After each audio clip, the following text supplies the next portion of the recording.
A man just answered his phone when he suddenly collapsed to the ground. The woman behind him screamed in terror, but the next second, she fell silent. A building security guard tried to locate the shooter, only to meet the same deadly fate.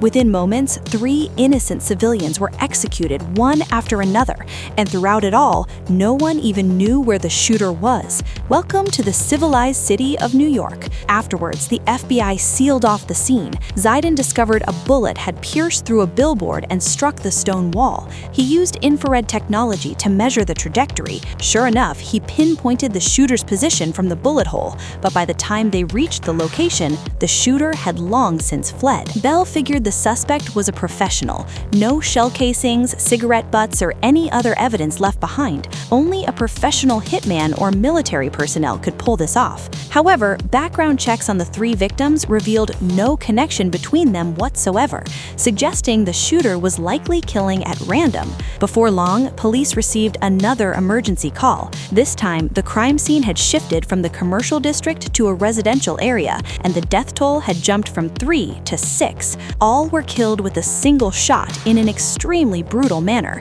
These victims were simply residents of the area with no significant connections to each other. But this time was different. There was a survivor. The man only had his arm shot through, and he'd seen the suspect fleeing the scene in a black SUV.